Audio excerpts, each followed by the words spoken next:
I'm calling the Health and Human Services Committee meeting 1 p.m. calendar. The decision making for HB 1357 HD1 will follow after the 1 p.m. agenda. Present with me is myself and Vice Chair Senator Aquino. This meeting is being streamed live on YouTube. In the unlikely event that we have to abruptly end this hearing due to technical difficulties, the committee will reconvene to discuss any outstanding business 1 p.m. Monday, March 20th, conference room 225, and video conference. For those on Zoom, your audio will be muted and video disabled until shortly before it is your turn to testify. Each testifier will have 1 minute to testify. If there is a technical glitch during your time to testify, we may have to move on to the next person due to time constraints. I will be reading a list of individuals who submitted written testimony for each measure. We apologize if the closed captioning does not accurately transcribe the names. If you're interested in reviewing the written testimony, please go to the legislator's website. You will find a link on the status page for the measure. We appreciate your understanding and remind you that the committee does have your testimony, that I reviewed them, so I encourage you to use your time to either add additional comments or you can stand on your written testimony. So first up, we have HB 1357 HD1. No, I'm sorry, not that one. We are deferring that until the end of the calendar because we don't have quorum. So first up, we have HB 314 relating to food banks. First up, we have Department of Human Services and support. Good afternoon, Chair, Vice Chair, Deputy Director, Department of Human Services, staff with expertise, support. Okay, thank you. Next up, we have Hawaii Office of Community Services and support.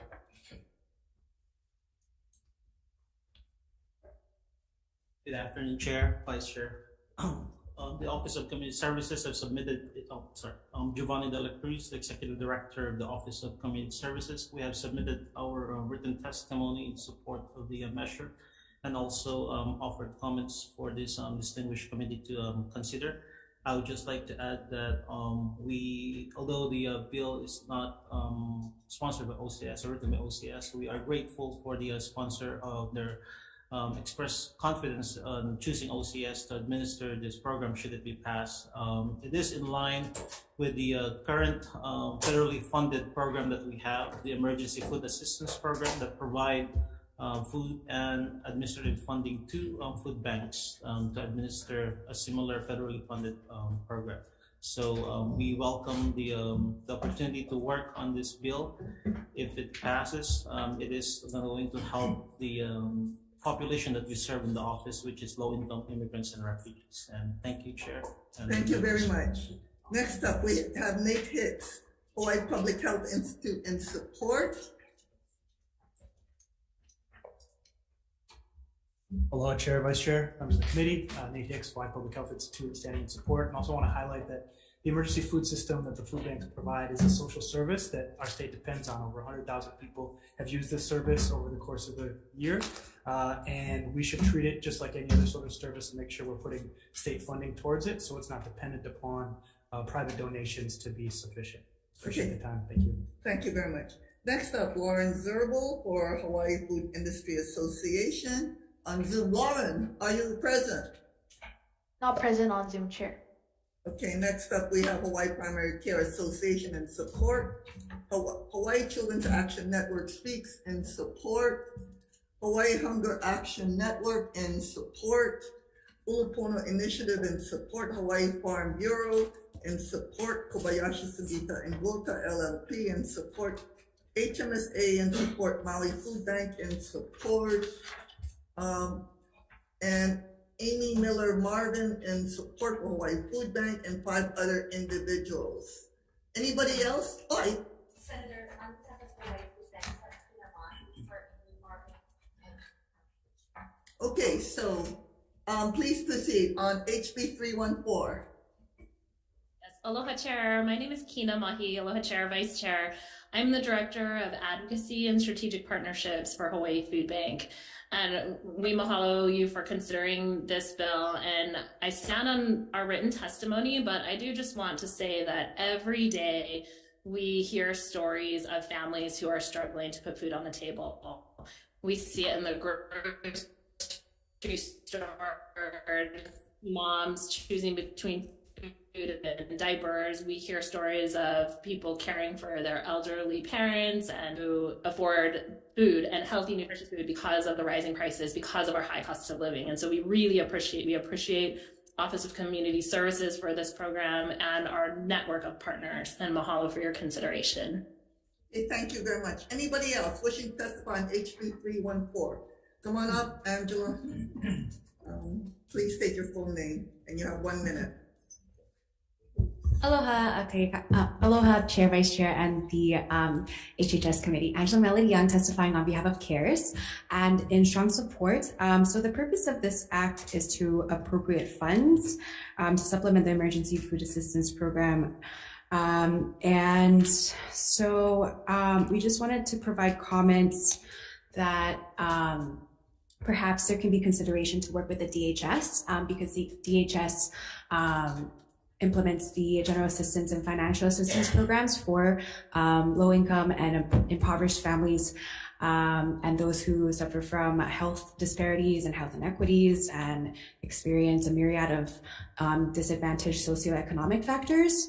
And so, you know, when trying to source the food, that's one part of the equation, but also getting the food to the people who really need it is also the other part. And so this should also be for consideration. Yeah, thank you for the opportunity to testify. Thank you very much. Anybody else wishing to testify on HB 314? Members, any questions? Okay, seeing none, we're moving on. HB 470 relating to minors. First up, Department of Human Services in support. Comments? Good afternoon, Chair San Benaventura, Vice Chair Aquino, and Representative Moriwaki. My name is Daisy Hartsfield. I'm the Social Services Division Administrator. I'm here on behalf of the department and Director Betts. The department did submit testimony. We appreciate the intent of the bill and offer comments. We'll stand by that testimony and I'll be available for any questions. Mahalo. Thank you. Next, Hawaii Youth Services Network providing comments. Judith Clark. Good afternoon, Chair, members of the committee. I'm Judith Clark, Executive Director of Hawaii Youth Services Network. We have coordinated a statewide youth homelessness partnership since 1981 using federal funds under the Runaway and Homeless Youth Act. We think it is extremely vital that young people have access to shelter. Unaccompanied minors on the streets are at real risk and danger in many areas. We have some concerns about the amendment that was put in requiring pertinent youth to be connected to the juvenile justice and child welfare systems. The goal of the Federal Runaway and Homeless Youth Act is to help people enter safe and appropriate living environments. The priority is to safely reunite youth with their families and help them resolve the issues that led to their homelessness.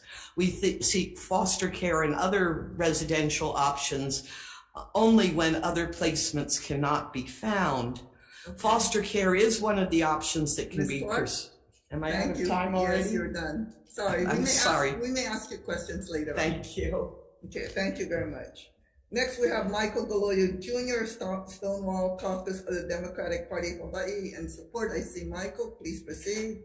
Good afternoon, Michael Galoya Jr., Chair of the Stonewall Caucus. We do support the intent of the bill. We have grave concerns yet again with DHS's lack of ability to take care of our homeless unaccompanied minors. This has been an ongoing problem with them for decades. I've been dealing with this at some level for 22 years personally and in my advocacy. The reason that they don't have an ability to license a safe shelter place for homeless and unaccompanied minors is because they've refused to actually provide one for it. They've been fighting us tooth and nail on this for decades. And so it's time for this body to step up, tell DHS to do their job, take care of our homeless unaccompanied minors. They are the most at-risk population that we have in this state, and it's time for the state to step up and take care of them. If they have to think outside the box, and talk to the experts in the field that will be able to help them with this. So that being said, we ask you to fix this bill to make it actually count for the homeless unaccompanied minors. Mahalo. Thank you very much. Next, we have Michael Deloy Sr., Rainbow Family 808 and support, Opportunity Youth Action Net Hawaii and support. Comments from Will Caron, and I see Carla Hauser of RISE providing comments. Please proceed.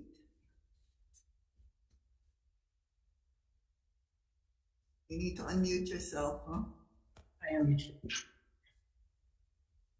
Okay, thank you, host. Appreciate it. Aloha, everyone. I'll be short and sweet. I appreciate the opportunity to be before you. Much like the sentiment of others who have testified, really, what is the intent? The intent is not to create more child caring institutions and licensed facilities. What I thought we were creating was really a continuum of support outside of child welfare and the judiciary systems. We do look forward to walking next to DHS and child welfare services to come up with a solution for this. And we just really appreciate the attention that's being placed on this. So mahalo. Okay, thank you very much. Okay, anybody else wishing to testify on HB 470? Members, any questions? Okay, go ahead. For DHS. Senator Yes. Moriwaki. To address the concern that the Hawaii Youth Services Network brought up, so do they have to be in on your rolls for them to get service? Because I think that part of it is unsheltered youth and No. allow everybody to use it if they need it. Yes, Senator, if I can clarify. So unsheltered youth, unless they're under the jurisdiction of family courts or child welfare services or the Department of Human Services, they can go anywhere they want, to a licensed shelter or an unlicensed shelter. What the department is saying is, if it is one of our youth that is under foster care, we have a duty and responsibility that we have to meet, and we have to abide to federal regulations because we do receive federal funding. And part of that requirement in consultation was to add that language to this bill. The other duty and responsibility we have is, as a state entity, we do have liability issues. And that's where the concern, if we're gonna contract with a provider, then they should be licensed. That way we know that minimum requirements have been met. And so that's the position we take. So we're not saying children cannot go to unlicensed shelters. They can, but if the state is going to be involved, then we would like for them to be licensed. So I hope that answered your question. So if there are unlicensed shelters that are problematic, then you're saying, since we don't have any connection, so be it. Is that, and I'm not quite sure, because we want the kids to be sheltered. Correct. And RISE is an unlicensed shelter, and we've been working with RISE since the pandemic, and they did provide a lot of services to homeless youth, and they continue to do so. We don't have a problem with them continuing their services, but we have to be careful with placing our youth into that type of unlicensed shelter. So this language that's inserted here is the youth that you have on your rolls into shelters that have to be licensed, but it does not apply to youth getting sheltered. Correct. It applies to youth that are under the jurisdictions that receive federal funding, and that would be the courts, the juvenile justice system, as well as the child welfare system. Thank you. You're welcome. Okay. Thank you very much. Thank you, Chair. Any other questions? Okay, seeing none, we're moving on. HB 581 relating to child custody. First up, Judiciary State of Hawaii and support. Next, we have Hawaii State Coalition Against Domestic Violence in support. Chair, Vice Chair, committee members can sit on their written testimony and are available for questions. Okay, thank you very much. Next, Domestic Violence Action Center in support. Epic Ohana Lori Tochiki and support, Hawaii Women's Coalition and support, Early Childhood Action Strategy and support, Child and Family Service and support, Hawaii State Democrat Women's Caucus and support, Hawaii Children's Action Network speaks and support, 7 individuals in support, Hawaii Coalition for Child Protective Reform in opposition, Nono He Botello, Hawaii Coalition for Child Protective Reform in opposition, and 2 other individuals in opposition. Anybody else wishing to testify on SB 581? Members, any questions? Okay, seeing none, we're moving on. So for HB 652 relating to caregivers. Okay, first up, we have Executive Office of Aging in support. Good afternoon, Chair, Vice Chair, Senator Moriwaki, Caroline Kareira with the Executive Office on Aging, offering comments on House Bill 652 HD1 that establishes a Caregiver Workforce Support and Development Center. We'll stand on our testimony with comments and edits, but I just want to highlight that we recommend that this be changed to a pilot project so that we can learn from it and be successful in executing the requirements of this measure. I'm available for any questions. Thank you. Okay, thank you very much. Next, we have AARP in support, Adi Suganuma, Sugat Nakagawa, sorry. Good afternoon, Senator and members of the committee. I'm Audrey Suganakagawa, Advocacy Director for AARP Hawaii, and we're in strong support of this particular measure. And I would defer to the Executive Office on Aging on their proposed amendments, and we will continue to support this project. Thank you very much. Okay, thank you very much. Next, we have Give Me a Break and support, Healthcare Association of Hawaii and support, Gary Simon, Hawaii Family Caregivers Coalition and support, Rachel Draper in support. Is that you, Rachel? Please proceed. Yes, aloha. Good afternoon, Chair, Vice Chair, members of the committee. Thank you for this opportunity to speak with you today.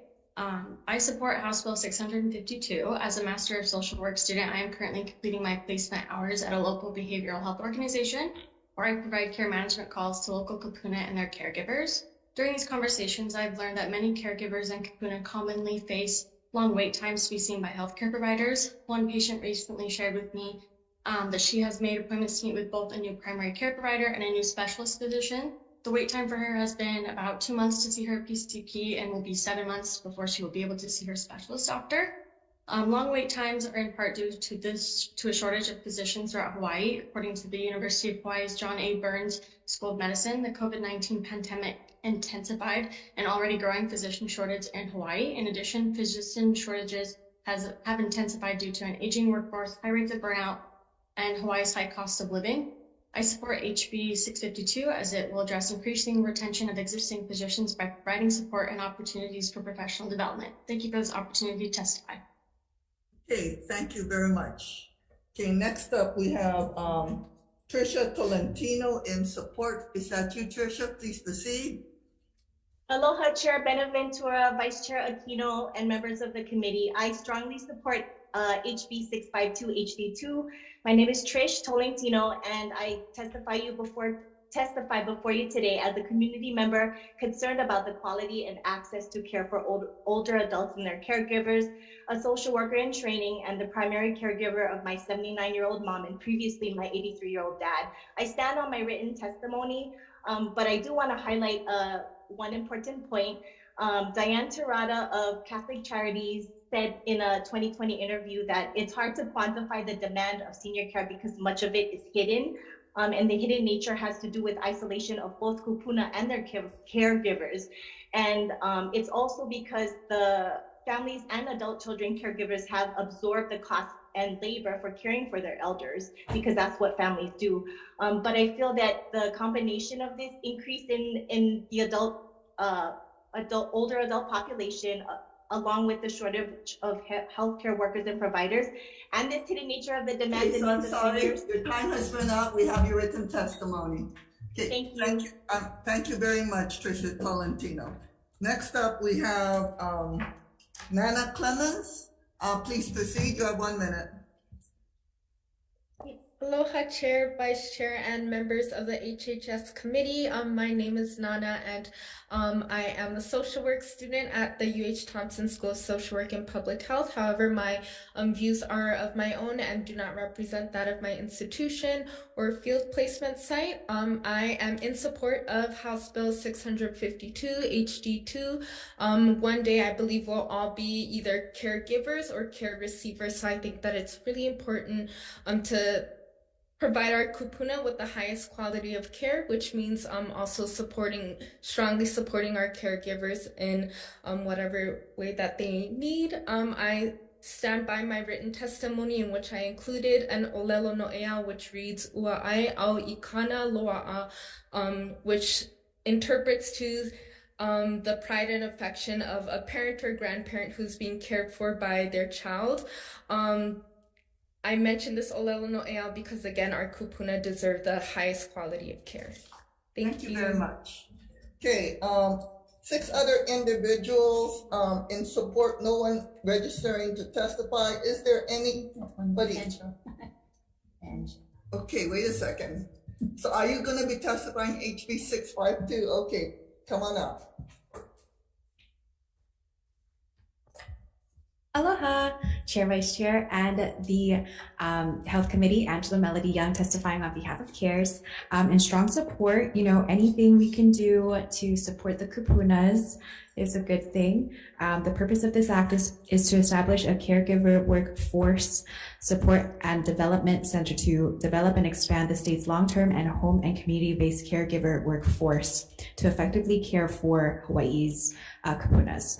And CARES is just providing comments for consideration, especially with the HB 222 bill that just went through. I think the committee that, by creating a network of caregivers, there should also be a balanced approach that there should also be DHS working on the Medicaid and Medicare benefits to motivate the healthcare providers to want to contract with the growing network of caregivers. That way that there will be reimbursements. Okay, I'm sorry. Thank you. Your time is up. Okay, thank you for the opportunity to testify. Okay, anybody else wish to testify on HB 652? Okay, I see Senator Moriwaki has questions. I do. Caroline, Executive Office on Aging, please. I'm looking at your amendments, and I'm also looking at the current bill before us. The bill says it establishes a center. Your amendments say that you will be asking for a pilot. The center may develop a workforce pilot project, yet you're asking for appropriations. And so if I'm looking at appropriations, I want you to develop either a pilot or a program. So the way that this reads in your amendment, can you clarify that? You say, I see it, the center may develop a workforce pilot, so we'll give you the money and you may not do it. You know what I'm saying? Yes, I understand. I think part of it is we are going to be using some of our federal ARPA funds that came down for workforce development. And we want to be able to find a consultant that can move this project forward. We don't have anyone in-house to help us with that. So it's kind of contingent on that. But Senator, I'm sorry, I do see what you're saying. Yeah, because if we're going to give you any money, then you've got to do it. Right, you right. can't just So think then about doing it, right? I would like to change my testimony to shall. Okay, so Okay, that shall develop, right? Shall, Okay, all yes. right, very good. And the other thing that's missing from your amendment, and if I may, is that if we're going to give you that much money, I'd like to see some program or plan or some training. So when I look at what you're providing, you're looking at gaps in resources and in workforce, and you're looking at what consultation to develop a campaign, and you're looking at other direct care workforce standards. But with that funding, I think we should have some programs, some training programs. And I think in the original bill, there was something like develop programs to educate and train informal caregivers, including family caregivers, and professional development courses. So I'd like to see something like that if we're going to be funding a program. I think I probably was trying to cover that under number 2, provide support to caregivers through education and training, but maybe I didn't say informal and that. Well, I'd like to see us amend to include that. If you think that is That's what fine. you're doing. Yes, that's what I meant by number 2. Yeah. Okay. Right. Thank you, Chair. Okay. Thank Thank you. you very much. Oh, I'm sorry, I do have a question. Okay. So, your funding is only until the request is only until the end of 2024-25 fiscal year. So is your request for the pilot project only until 2025? I was thinking about ending at 2026. Probably by the time we get it going, I guess, yeah. So making it for 3 years, is that what you're suggesting? That would be fine. Now until 2026. Yes. Okay, sounds Thank good. you. Thank you. Okay, next up, HB number, any other questions? No? Okay, moving on. Okay. HB number 660 relating to the issuance of SPURBs for not-for-profit corporations that provide healthcare facilities to the general public. First up, Budget and Finance providing comments. Next, we have DCAT providing comments and Hawaii Pacific Health in support. Please proceed. Good afternoon, Chair, Vice Chair, members of the committee. Mike Robinson, Hawaii Pacific Health. Thank you for scheduling this bill. The special purpose revenue bond would fund the first phase of our multi-phase redevelopment of Straub Medical Center. Last time we've had development at Straub was 1973. That's the newest building we have on that facility. Our new campus would really be there to facilitate primarily outpatient treatment. We're going to keep the number of beds the same to make sure that to keep our healthcare costs down. And I also want to point out that this is debt that Hawaii Pacific Health will be issuing. It does not involve any government debt. It does not require an allocation against the annual state ceiling. This will purely be debt that Hawaii Pacific Health will be issuing. However, we need the SPURB to get preferential rates on our SPURB issue. So I thank you for allowing us to testify. And if you have any questions, I'll be around. Thanks. Okay, thank you very much. Next up, we have, no, that's it. Any other questions? Anybody else wishing to testify? Okay, I see Angela Young on HB 660. Go ahead, please proceed. Aloha, I'm Chair, Vice Chair, and the Health Committee, Angela Melody Young, testifying in support on behalf of CARES. So Hawaii Pacific Health is made up of 4 medical clinics, Kapiolani, Palimomi, Straub, and Wilcox, and it is uniquely positioned to transform healthcare.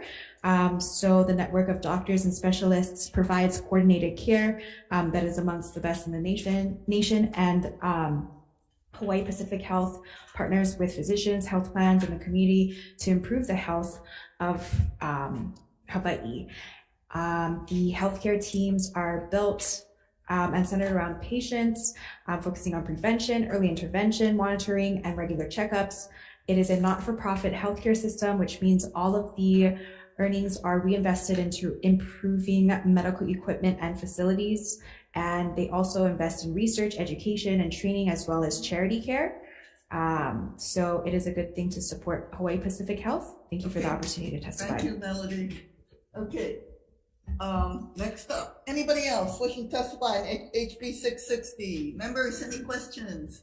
Okay, seeing none, moving on. HB 1073, relating to marriage, fees for marriage licenses.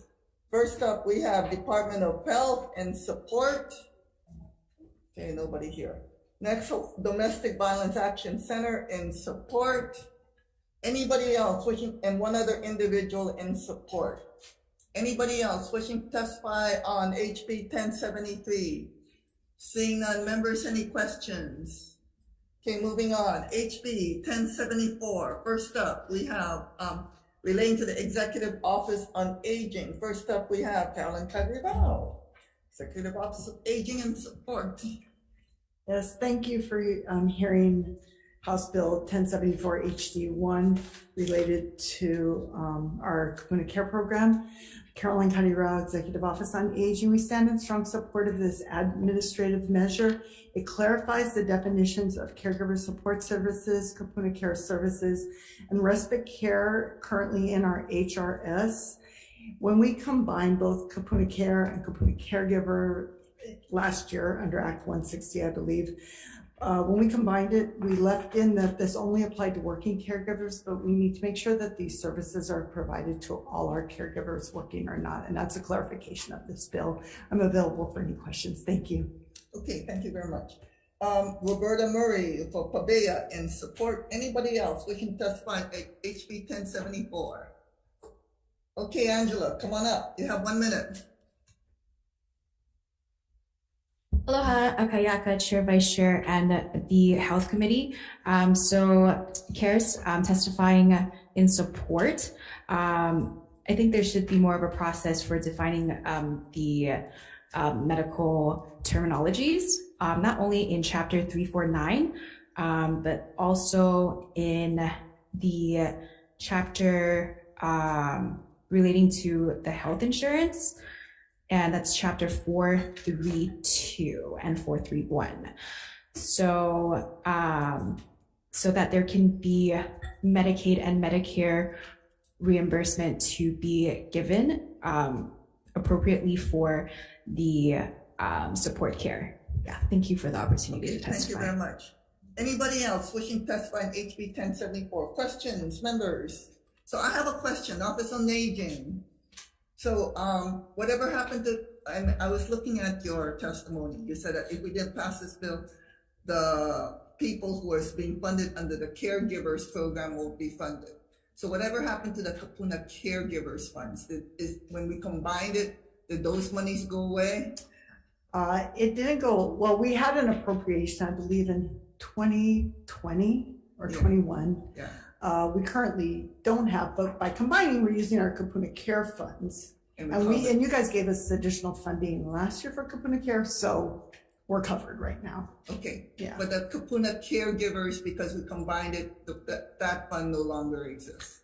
Correct. Okay. Thank you very much. Thank so you. This is basically a cleanup bill. Yes. Okay, Senator Moriwaki. Yeah, so to be clear though, those kinds of services are now folded in so that when they're needed, they are used for that purpose. Exactly. And we're going to be tracking both Kapuna, the caregivers that are working and those that aren't. So we'll be able to tell you how many are working caregivers that are being supported by Kapuna Care if you need that information. Okay. Thank you. Thank you. Thank you very much. Okay, any other questions, members? Seeing none, moving on. HB 982. Which is basically relating to the funding of the Department of Attorney General Tobacco Enforcement Unit. First up, we have Suganuma, the Department of Taxation Director. Good afternoon, Chair, Vice Chair, and members of the committee. Gary Sugunuma, Director of Taxation. The department stands on its written testimony in support of this administration measure. Thank you. Okay, thank you very much. Next, we have Department of Health and Support.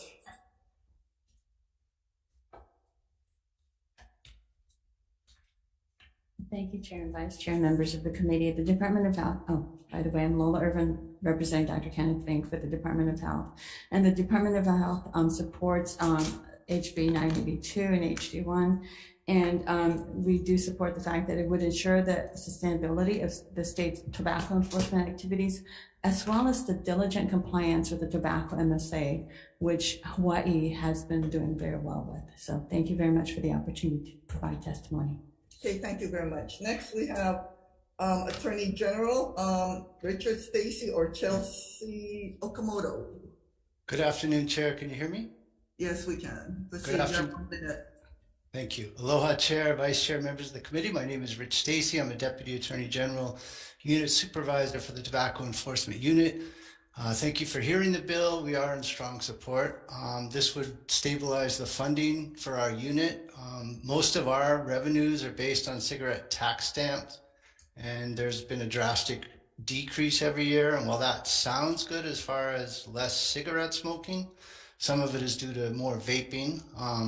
But our main responsibility, Tobacco Enforcement Unit, is to enforce the Master Settlement Agreement, and that is not linked to the amount of smoking in the state. So Hawaii gets, last year we received 38 million from the MSA money. Several states lost their arbitration this year and are facing a drastic reduction in their MSA funds in about 1 month from today. So we are hoping to stabilize our funding and continue to diligently enforce and reduce any risk in arbitration. I am available for questions. Thank you very much. Next, we have American Cancer Society in support, Hawaii Primary Care Association in support, NIC Tax Foundation of Hawaii on Zoom. Please proceed, providing comments. Yes, good afternoon, Chair and members of the committee. Jade McMillan on behalf of the Tax Foundation of Hawaii. We will stand on our written comments submitted for this measure. Thank you. Okay, thank you very much. Okay, next we have Peggy Marisa of Hawaii Public Health Institute in support, and 9 individuals in opposition. Anybody else wishing to testify on HB 982?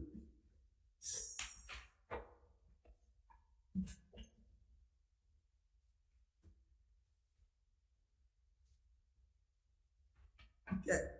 Any questions, members? Yeah, okay, please come on up, Angela. So HB 982, this tobacco fund. Okay, Chair. Aloha, Chair, Vice Chair, and the Health Committee. Angela Melody Young testifying just to provide comments just generally about smoking.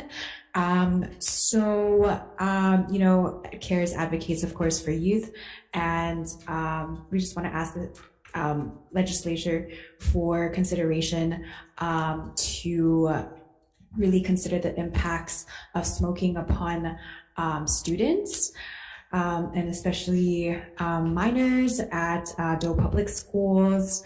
And, you know, the Board of Education, according to the Hawaii Administrative Rules 8-31-1, implements the tobacco-free school system policy and has implemented since 1993. And so if there can be consideration for, you know, for policies to be in sync, and for all smoking to stop at all campuses. Okay, thank you. That's the funding. Oh, okay. Okay, thank you. Okay, next up, HB 573 relating to fentanyl test strips. Oh, excuse me, I'm sorry. Members, any questions on HB 982? Okay, seeing none, moving on to relating to fentanyl test strips, HB 573. First up, Hawaii State Department of Health in support. Please proceed. Good afternoon, Chair Sandra Ventura and committee members. Robin Loudermilk with the Department of Health. The department supports the measure and stands on its written testimony. Thank you for the opportunity to testify. Okay, thank you very much. Next up, we have Community Alliance on Prisons in support, Kat Brady. Aloha. Aloha. Aloha, Chair, Vice Chair, members of the committee. Kat Brady testifying in strong support on behalf of Community Alliance on Prisons. You know, in April 2021, the Substance Abuse and Mental Health Services Administration announced that federal funding could be available for the purchase of fentanyl test strips. So we know that this definitely saves lives, and allowing federal grant programs to purchase FTS, federal fentanyl test strips, helps create opportunities for people who are struggling with drug use to actually connect with community organizations. We really think that this is a life-saving measure. This is such a great bill. Okay, thank you very much. Yes, I agree, it's a great bill, since I introduced the Senate version of it. So, okay, anybody else and 4 other individuals in support?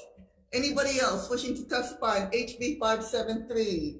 Members, any questions? So before we move to the resolutions, we are gonna do DMs. Do we need to recess for decision making? Are you guys good with it? Okay, we're gonna recess for decision making.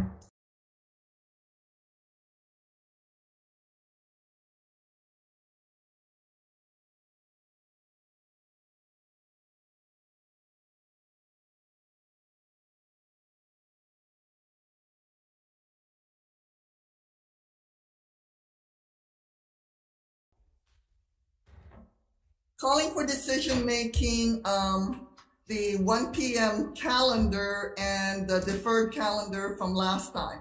So first up, for HB number 1357 HD1, Chair is recommending that it pass with amendments. We are going to adopt the DHS's proposed SD1 amendment, which basically increases the upper limits of the state supplemental payment by $115.10.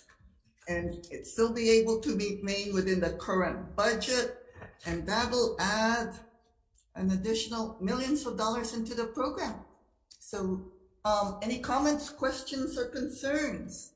Seeing none, Vice Chair for the vote, Chair votes aye. Okay, thank you very much. Recommendation. Wait a second. Since the proposal amendment is not public, you would need to announce the actual changes that you're making to the current bill. Sorry. Okay, I have been told, because we did not post the SD1, I will need to read the changes to SD1, which is basically, excuse me,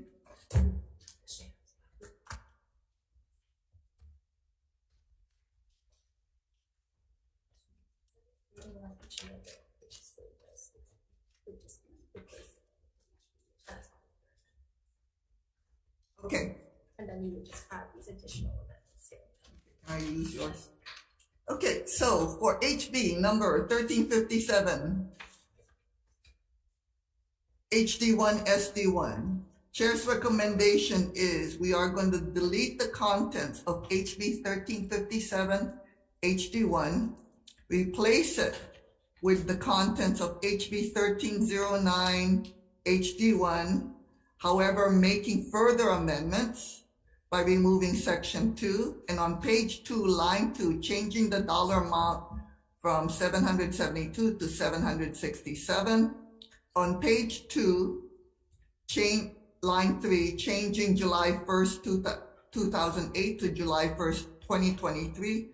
And on page 2, line 5, changing $759.90 to $875. Okay. We're also gonna put in an effective date of effective upon approval. Any comments, questions, or concerns? Seeing none, Vice Chair for the vote, Chair votes aye. Okay, thank you very much. Chair votes aye. Vice Chair votes aye. Senator Moriwaki. Aye. Senator Shimabukuro. Aye. Senator Awa. Aye. Thank you very much. Recommendation is adopted. Okay, thank you very much. And we are then continuing with the rest of the calendar, which is for HB 314. Chair's recommendation is to pass with amendments. On page 2, line 9, amend to 36,500,000 pounds from 16,500,000 pounds. On line 13, amend to the phrase distribution to the food banks in the state that the Office of Community Services currently serve. We're gonna leave the blank appropriation. And we are going to put an effective date of upon approval. So as soon as WAM determines the amount, it should be. Since this includes an appropriation, the effective date must be July 1st. Excuse me. Okay, I've been corrected. July 1st, 2023. July 1st, 2023. And that's it. Any comments, questions, concerns? Seeing none, Vice Chair for the vote, Chair votes aye. Okay, thank you very much. With everyone present, okay, any reservations? Any no's? Recommendation is adopted, Chair. Okay, so for HB 470 HD2, hearing the concerns of everyone regarding the HD2 language, we are gonna insert the contents of the companion bill of SB 129 SB1 into HB 470 at whatever technical amendments there may be, and continue the discussion in case there's more work to be done by having a defective date of June 30, 2050. Okay. You stated that you would like to insert the contents of SB 129 SB1. Yes. Would you like to delete the current contents of? Yes. Thank you. Replace it. Okay, similar language, but without the problems that the concerns, the people who have testified, their concerns. Okay, any other comments, questions, concerns? Seeing none, Vice Chair for the vote. Okay, all members are present. Any reservations? Any no's? Recommendation is adopted, Chair. Okay, so for HB 581 HD2, Chair's recommendation is to pass this with a different effective date of June 30, 2050, just in case there's more concerns. Any comments, questions, concerns? Seeing none, Vice Chair for the vote. Okay, thank you very much. All members are present. Any reservations? Any no's? Recommendation is adopted, Chair. Okay, so for HB 652 HD2, Chair's recommendation is to pass this with amendments. We are gonna accept a number of the amendments that EOA has recommended, except instead of may, we shall use the word shall. And we are not going to delete section 2, page 3, lines 1 through 21, and section 3, page 4, lines 1 through 13, because we need the appropriation language. So we are going to renumber and insert in the pilot project language that they are requesting in the written testimony, and that we are going to put a sunset date on this pilot project of June 30, 2026.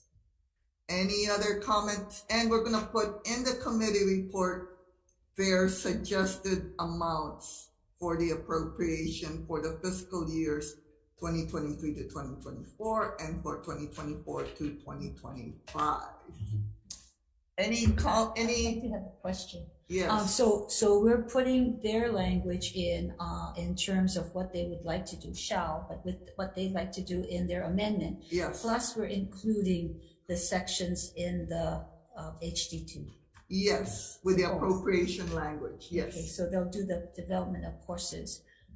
But we're gonna also put in a defective date in case there's even more corrections to be made. Okay, okay, sounds good. Thank you. Okay, a defective date of 2050. Any comments, questions, concerns? Seeing none, Vice Chair for the vote. Okay, thank you very much. All members are present. Any reservations? Any no's? Recommendation is adopted. Okay, so for HB 660, we are going to insert the provision requested by SMA. We're going to pass with amendments, insert the provision requested by SMA. We're going to include in the committee report BNF's concerns, and we are going to make it an effective date of upon approval. Any comments, questions, concerns?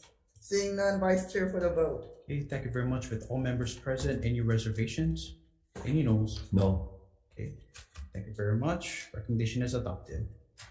Okay, so for HB 1073, Chair's recommendation is we are going to pass with amendments we are going to insert, we're going to accept the technical non-substantive amendments stated by SMA, but in the blank amounts, we are going to insert the money amount stated in the companion bill of SB 1371.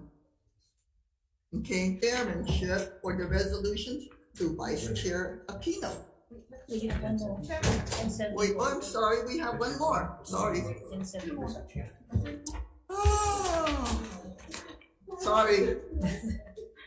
Sorry. Okay, so for HB 1074. Sorry, go Chair. home. Chair. Okay, HB 1074, Nia. Are we on the right page now? IT is saying something. I'm sorry. Sorry, Do I need are to we able to do recess? We need a recess? Okay, recess. IT.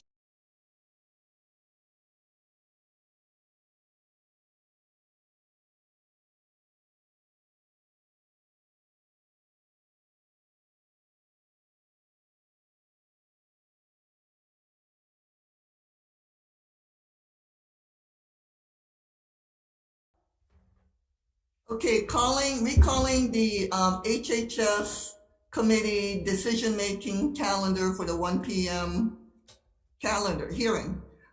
We are going to recall the vote for HB 1073 because it was not recorded. So Chair's recommendation is to pass this with amendments. We are going to insert the amounts in SB 1371 SD1 into the blank appropriation amounts, blank amounts on HB 1073, and any other technical non-substantive amendments. And we are going to have an effective date of upon approval. Any comments, questions, concerns? Seeing none, Vice Chair for the vote. Chair votes aye.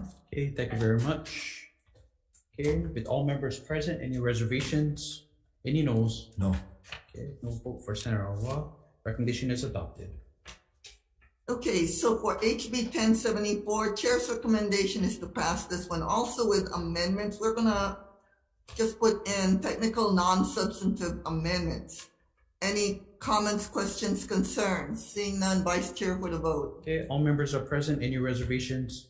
Any noes? Recommendation is adopted. So for HB 982 HD1, Chair's recommendation is to pass this with amendments.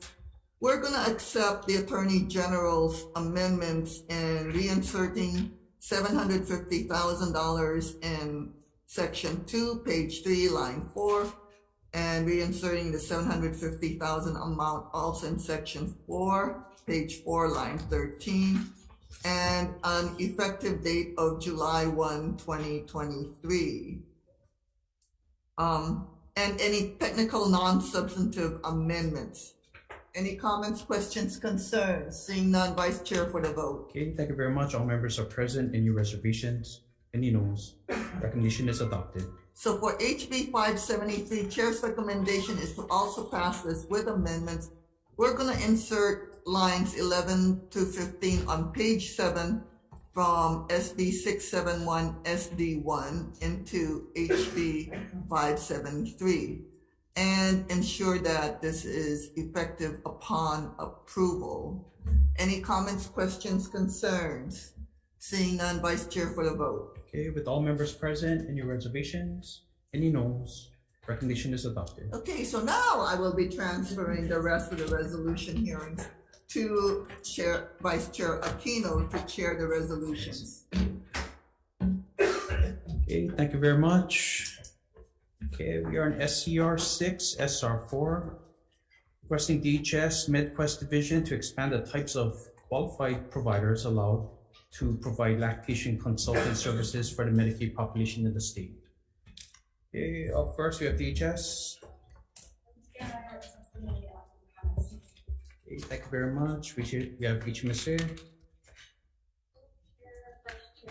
Members of the committee, I'm Don Parisi on behalf of HMSA. We stand on our written testimony providing in support, and just want to thank the legislature and also thank MedQuest for your continued commitment to strengthening health and well-being in Hawaii. We also want to thank the members of the Women's Caucus present for helping us to introduce this on the House side. And we definitely encourage exploring expansion for coverage of lactation. Okay, thank you very much. Okay, up next, we have the Hawaii Indigenous Breastfeeding Collaborative. In support, the Academy of Lactation Policy and Practice. Okay, the comments. Hello, yes, thank you, Chair and Vice Chair and members. Oh, sorry, go ahead. No, please proceed. Oh, sorry, okay, I was just gonna say thank you to members of the committee as well. My name is Ellie Mulpeter. I'm the Director of the Academy of Lactation Policy and Practice. We operate the Certified Lactation Counselor, or the CLC certification program, which identifies qualified lactation care professionals. Currently, there are 161 CLCs in Hawaii and currently 99 international board certified lactation consultants in Hawaii. We know that we need both of more types of providers. Last year, there were 11,000 live births recorded in Hawaii, 35% of which are on Medicaid, and we want to be a part of that expansion.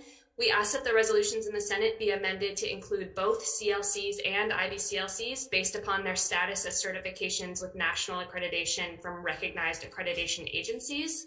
This will expand coverage for lactation professionals, which will likely increase access to care and provide Hawaii families with options to choose lactation care and services most appropriate to their circumstances. Companion House resolutions have already been amended and adopted, and we would be happy to provide language that needs to be equivalent, that we would hope could be equivalent in the Senate resolutions. We appreciate the committee's consideration, and we're happy to provide any model language if that would be helpful. Thank you. Okay, thank you very much. Okay, up next we have Breastfeeding Hawaii.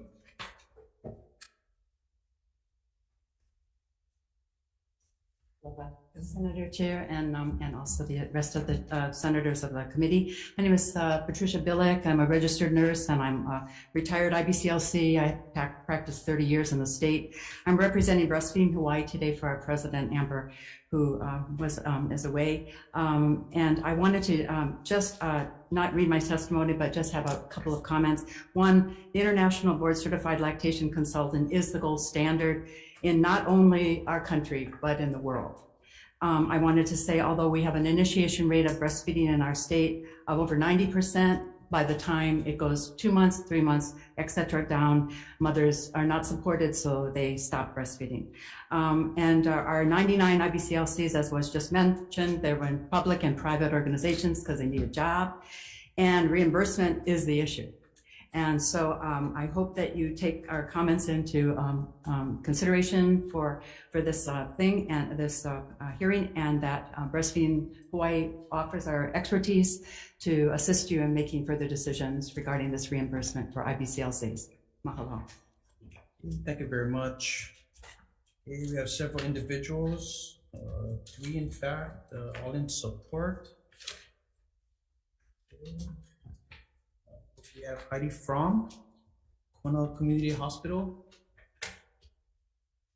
also in support.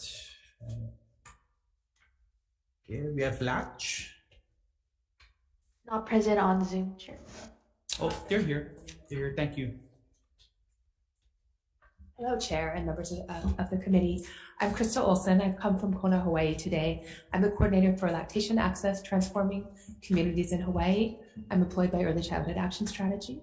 We work together with Breastfeeding Hawaii to elevate community voice in addressing lactation and breastfeeding care equity. And we support the intention of this bill. We'd like to add our comments and our written comments, or a contribution to addressing the issue of increasing Medicaid reimbursement for lactation care in the community. We believe that the IBCLC, as the clinical lactation care provider, is the appropriate provider for this level of reimbursement, and work together to build a continuum of care with Indigenous breastfeeding counselors, community health workers. We believe the CLC or the CLC certification is an appropriate mid-level provider that falls together with the Indigenous breastfeeding counselor and certified breastfeeding educators, and should not be included in the IBCLC reimbursement for clinical lactation care with Medicaid.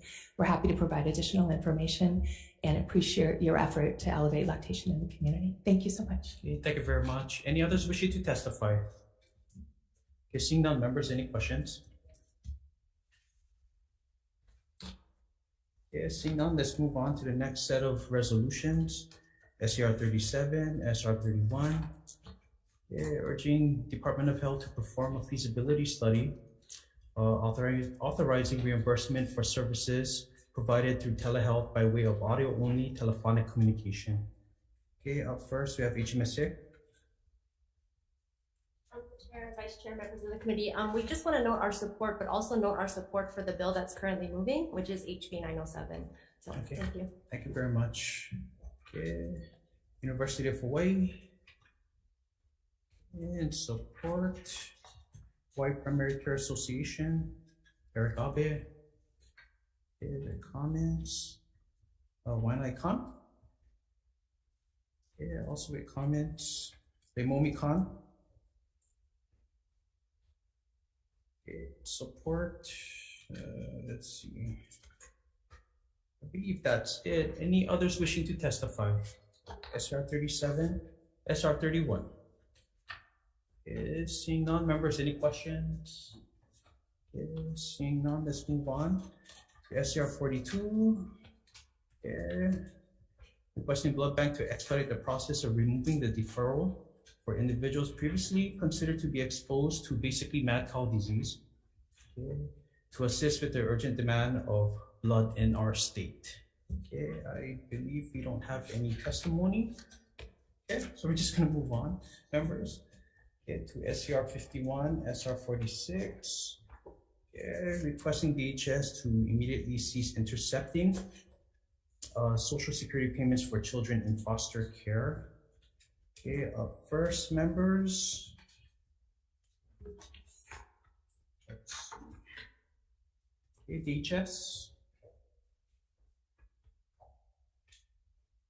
Good afternoon, Vice Chair, Chair, and members of the committee. Again, I'm Daisy Hartsfield, Social Services Division Administrator, and I'm here to testify on behalf of the department. The department did submit written testimony. I do need to make a correction. The last sentence on page 1 was incorrect. What actually occurred is that we immediately began discussions to consider how we can cease Social Security payments for use of foster board reimbursements. And we would like to see that practice cease. We have over 2,000 children in foster care, and currently the department is payee for 55 of them. So that is less than 3% of the population. We did submit a request in our budget for $500,000 that would replace what is being used in Social Security monies to reimburse for foster board payments. And so we hope that with that, we'll be able to make significant progress in terms of not relying on Social Security benefits for foster board reimbursements. And if there are any questions in regards to our testimony, I'm here to answer any of those questions. Okay, thank you very much. And I believe that's all the testimony we received. Any others wishing to testify? Seeing none, members, any questions? Okay, real quick, DHS, please. So with that clarification, so I would assume that the testimony is in support? That is correct. Okay, thank you very much. Members, any other questions? Seeing none, we're going to recess for decision making.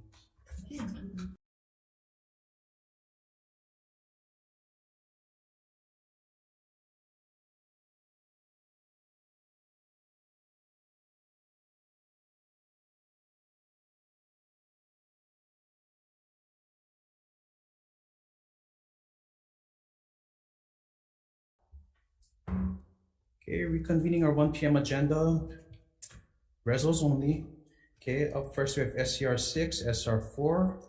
Okay, this pretty much is requesting DHS MedQuest division to expand the types of qualified providers allowed to provide lactation consultant services for the Medicaid population in the state of Hawaii. So members, the recommendation is to amend the measure. And we're going to take the ALPP amendments and insert them into the next draft. Okay. Any questions or concerns, members? Seeing none, Chair. Okay, so for SCR 6, Vice Chair's recommendation is to pass with amendments. Vice Chair votes aye, Chair votes aye. Senator Moriwaki. Aye. Senator Shimabukuro. Aye. Senator Awal. Aye. Chair, your recommendation has been adopted. Okay, thank you very much, members. Moving on to SCR 37, SR 31. Okay, by way of House Bill 907, moving, we're hoping that that will be the vehicle. So we're going to be deferring these set of resolutions. Moving on to SCR 42. We need to talk about SR 4 because you only said SCR 6. Yes. Can we just finish this first? Yeah, well, let's finish it first. And then we can go back to that. So SCR 42, because there was no testimony, we're going to defer this resolution. Okay, and then I think we need to back up a little bit. We're going to recall the Senate Resolution 4. I did not announce that. So that is the companion to SCR 6. So again, we're going to take the recommendations requested by ALPP in SR 4. So we're voting on SR 4 at this point in time. Okay. Okay, thank you very much. So Chair's recommendation, Vice Chair's recommendation is to pass with amendment with all members being present. Are there any no's? Are there any reservations? Seeing on Vice Chair, your recommendation has been adopted. Okay, thank you very much, members. And on to the last, SCR 51, SR 46. This would request DHS to immediately cease intercepting Social Security payments for children in foster care. So members, the recommendation is to move this as is. Okay, any questions or concerns, members? Seeing none, Chair. Okay, voting on SCR 51, SR 46 with all members being present, Vice Chair's recommendations to pass as is. Are there any reservations? Seeing none, are there any no's? Seeing none, Vice Chair, the recommendation has been adopted. Okay, thank you very much, everybody. Happy Paddy's Day. Have a great weekend. Okay, we're adjourned.